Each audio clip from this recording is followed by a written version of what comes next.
Bon, une petite vidéo sur les cellules végétales. Donc, en premier lieu, quand on observe au microscope, souvent, on a des petites structures comme ça là, qui sont plutôt circulaires, qui sont très foncées. Il ne faut pas confondre ça avec des cellules. C'est tout simplement une bulle d'air ou des bulles d'air, là, selon le cas, là. Donc, ce qui nous intéresse, nous, comme introduction, si on veut, aux cellules, on regarde souvent les cellules végétales parce qu'elles sont très faciles à voir.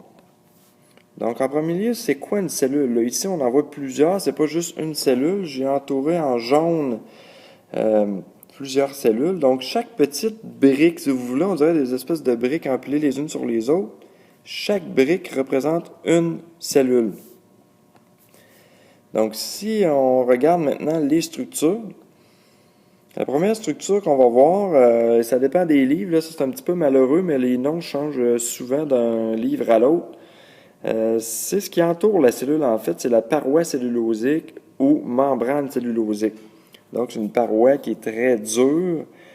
Donc, chez les végétaux, c'est ça qui fait que l'espèce de squelette de la plante, si vous voulez.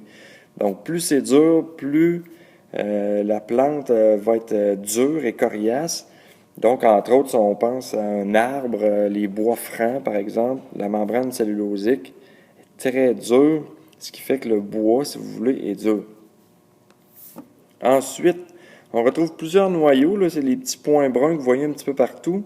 Donc, le noyau, c'est un peu le centre de commande de la cellule. On y reviendra en détail un petit peu plus tard. Donc, normalement, chaque cellule, lorsqu'elle est vivante, possède son noyau. Donc ici, chez la cellule végétale, c'est un peu particulier, là, la grande majorité de l'intérieur de la cellule est, si vous voulez, occupée par ce qu'on appelle la vacuole.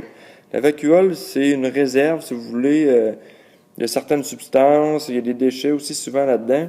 Puis chez la plante, ça sert beaucoup à gérer, si vous voulez, ce qui entre et qui sort de la cellule. Là, ça, entre autres l'eau, parce que les plantes, évidemment, transportent beaucoup d'eau dans leurs tiges. Le cytoplasme, bon là, il n'est pas évident. Là, on va le revoir dans une autre vidéo à 400 fois.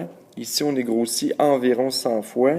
Le cytoplasme, dans une cellule végétale, il est dur à voir parce que, justement, la vacuole occupe la grande majorité de l'espace. Donc, pour les autres structures, on ne peut pas les voir à 100 fois.